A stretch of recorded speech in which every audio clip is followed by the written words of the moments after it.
really cool little sweep picking thing here with quite a few, I would call them untraditional. Even the triads, some of the triads, especially in the beginning, are a little untraditional. And it's a lot of fun to play with this track. And the cool thing about these tracks that are in the program that I'm referring to is that it's sort of in a very inspiring and fun way forces us to practice, to sit through with some specific piece of material and keep working it up the tempo, because we will actually be practicing with someone, which in this case of course is a track, but it's really nice and cool to hear how it's supposed to be at a certain level, at a certain speed, and then following that up and up the speed, because that forces us in a way to practice, and we know exactly what and how much to practice. That's really a big thing, a very beneficial thing for a lot of people.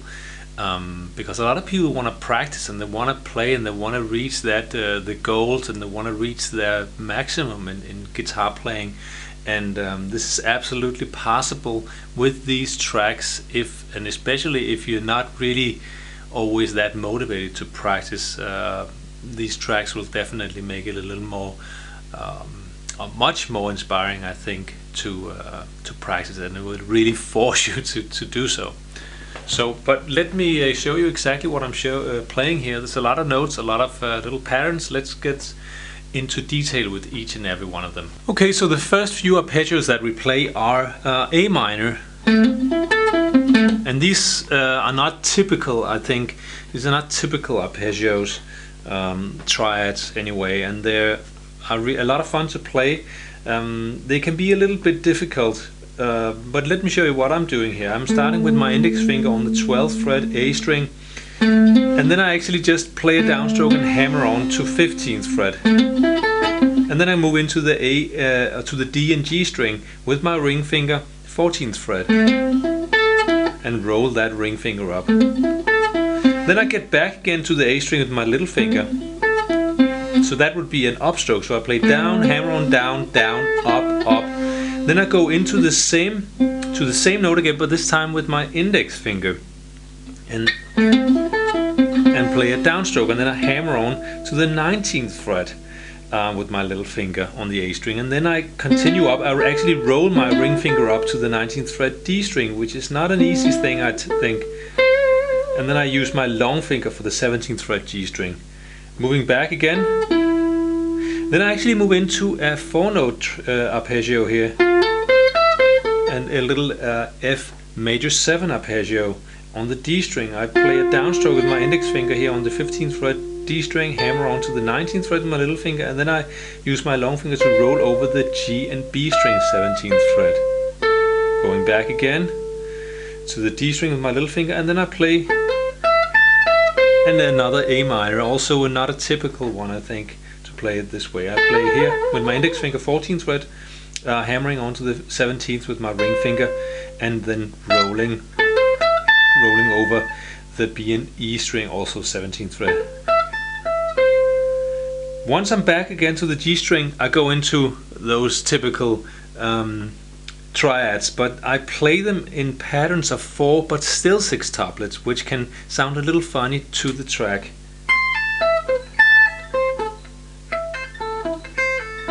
Like that. Then when I reach this one, I go all the way down, play all 6 strings. But here, from the high E string with my little finger, 20th fret, playing a downstroke and then pulling off to the 17th where my index finger is, and I roll up over the B and G string. And then I go back here with my little finger to the 17th fret, pulling off to the 12th where my index finger is, and then again that's a downstroke, and then pulling off and then moving into the B string with my long finger.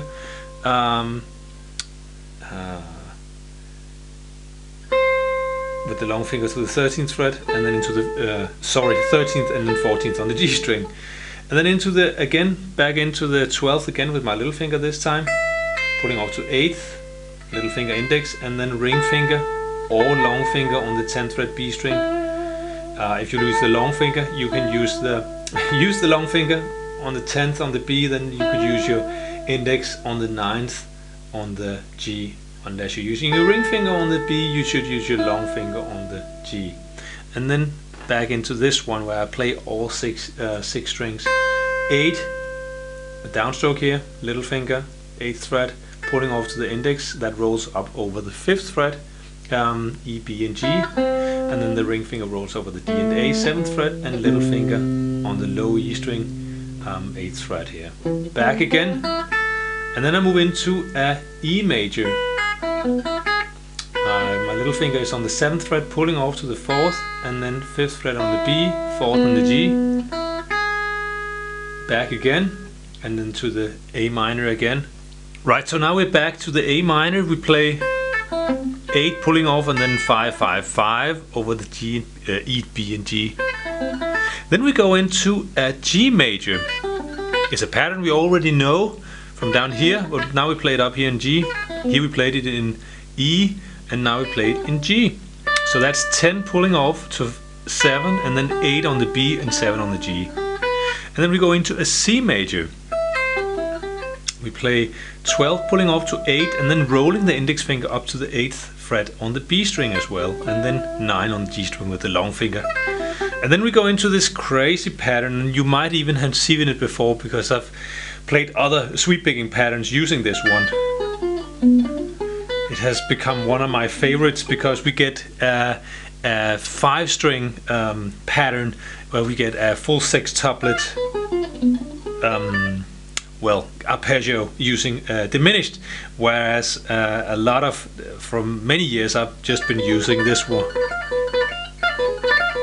which is definitely awesome and very useful, but I also always wanted to have kind of a full 6 or 5 string pattern diminished. So here it is, pulling off from 13 to 10 with the little and index finger. Then I move in with my long finger to the 12th fret B string and the ring finger to the 13th fret G string, and then pulling off from 15 to 12 on the D string with using the little and index finger, and then the long finger on 14th on the A string. Back again, hammering on from 12 to 15, and then 13 again on the G, 12 on the B, and then 10 on the E.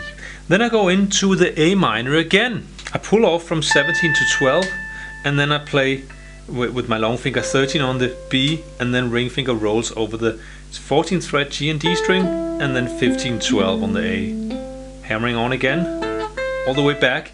Once I'm back on the high E string with my index finger, I go into the 12th fret again, but just with my little finger, pulling off to 8 and playing the previous inversion here of A minor. So I use my ring finger on the 12th B string, long finger on the 9th G, ring finger on the 10th D string, so 10, 9, 10, and then with the little finger 12 on the A, 7 on the A with index, hammering on back again. Then I go into the one where I was just before, but now I just play 3 strings, so that's 17, 12, 13, 14 on the E, B and G string. And then into the next inversion, this time it's 20 pulling off to 17, rolling over 17 with the index finger, E, B and G string. And then the final one here, the final pattern where I play 24th fret, pulling off to the 20th, little finger, index finger, and then ring finger on the 22nd on the B string, long finger on the 21st on the G, ring finger on the 22nd on the D, and then on the 24th fret on the A string. And then I actually like to play alternate picking here on the last 2 strings, then 19 on the A with my index finger, and then little finger and index finger on the low E string, 20th and 17th fret. And there you have it. That's the full pattern. Let me just show you the picking.